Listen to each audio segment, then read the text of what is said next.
Bienvenidos.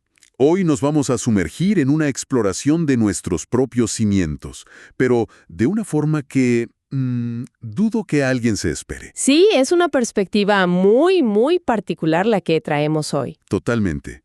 La fuente que tenemos sobre la mesa no es un manual de anatomía, para nada.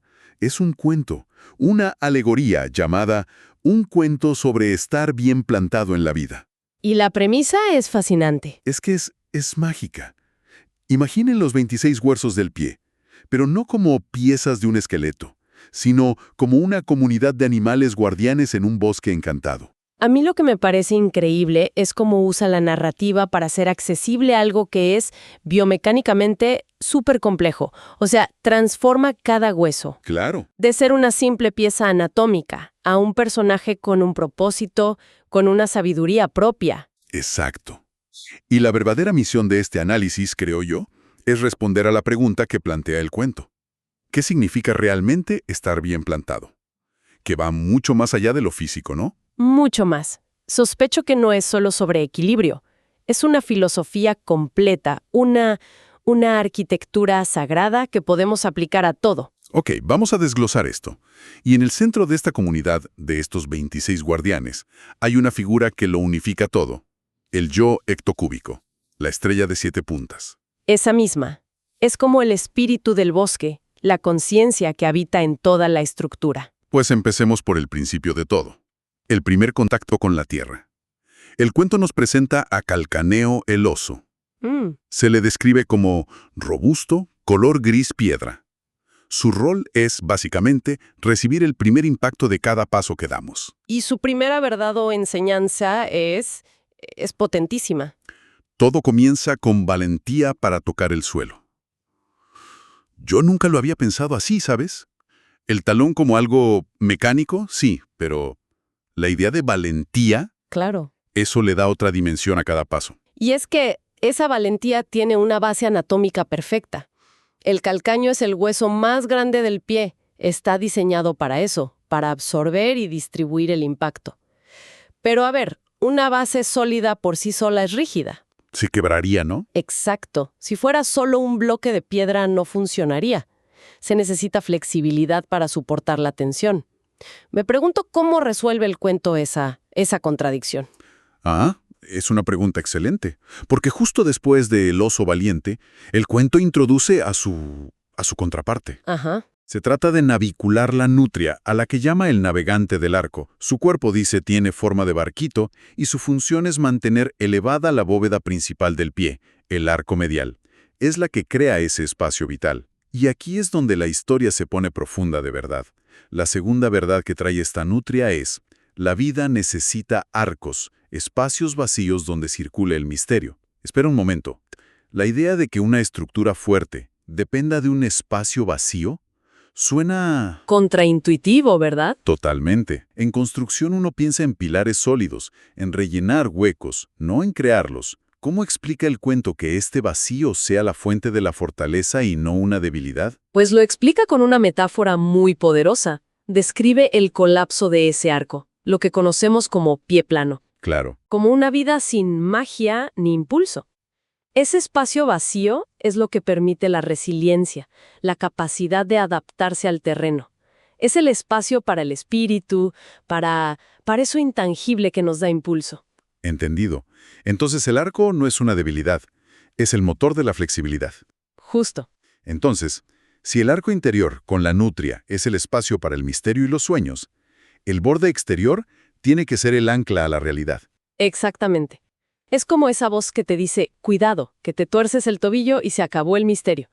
Todos necesitamos esa voz pragmática. Totalmente. Y esa voz es cuboides, el tejón, el guardián del borde externo.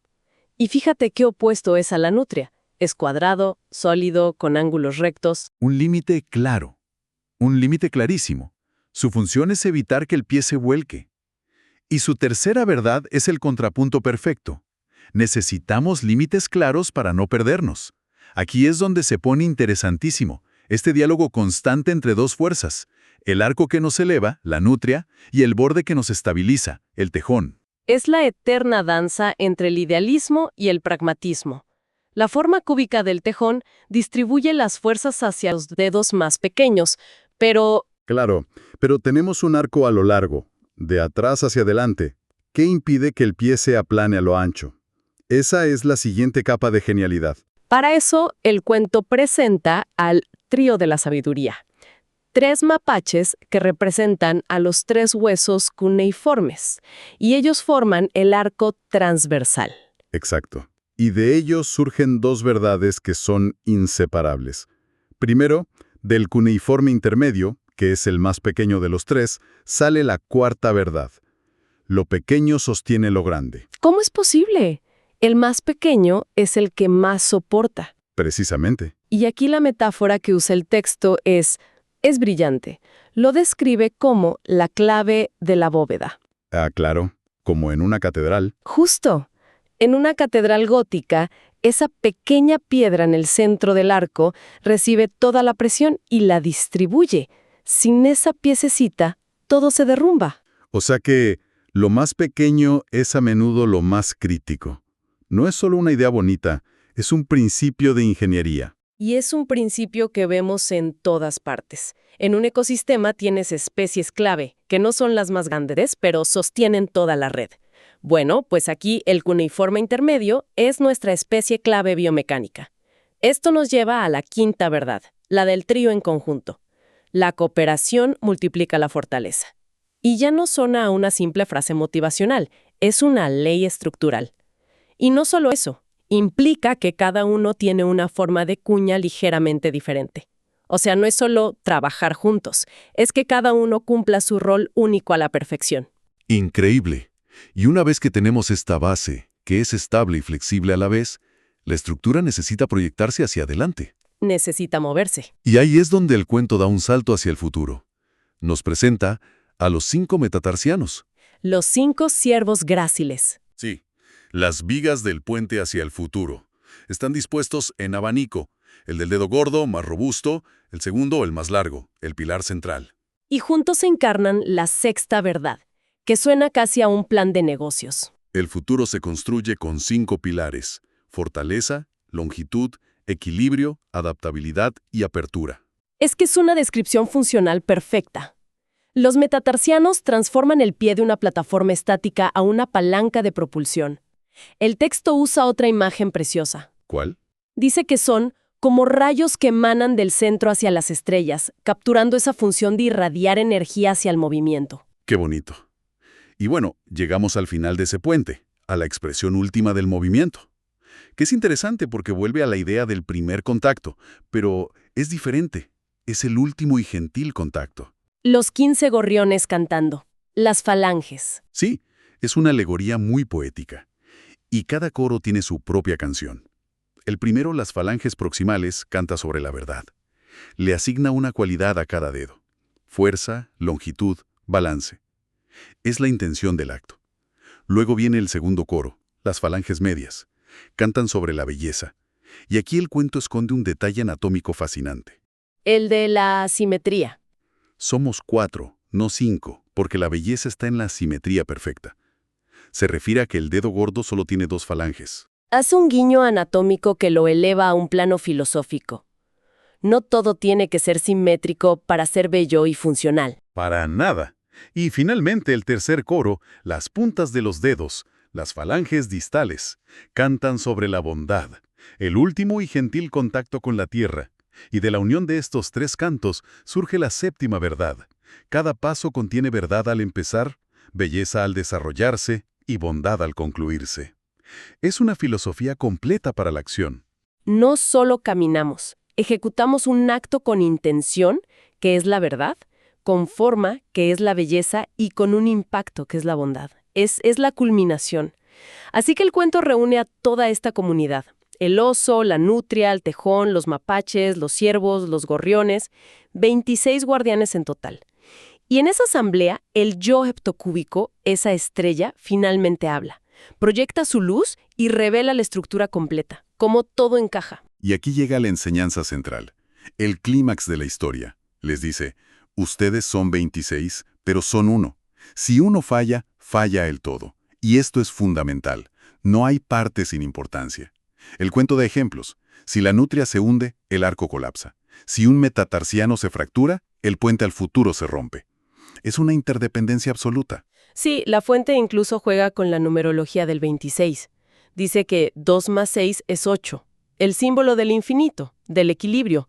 Y es entonces cuando el yo heptocúbico da su definición final del pie. Que es espectacular. El pie humano es un templo de 26 columnas. Es un mandala tridimensional. Es raíz y es ala. En 3 frases resume toda la filosofía del cuento. Raíz que nos conecta a la tierra y ala que nos impulsa a los sueños. La síntesis de esa dualidad que hemos estado viendo. Entonces, después de este viaje, por fin podemos responder la pregunta del principio. El tejón, siempre tan práctico, le pregunta cómo se puede vivir para estar bien plantado. Y la respuesta son 7 lecciones, el destilado de toda la sabiduría del bosque. Vale la pena repasarlas. La primera, reconoce todas tus partes, no ignores a ninguna. Mantén tu arco interior elevado. Cuida ese espacio para el misterio. Tercera, establece límites claros. Honra a tu tejón interior. Coopera con otros, recordando que el más pequeño puede ser la pieza clave. Quinta, proyéctate al futuro con sabiduría, con esos 5 pilares.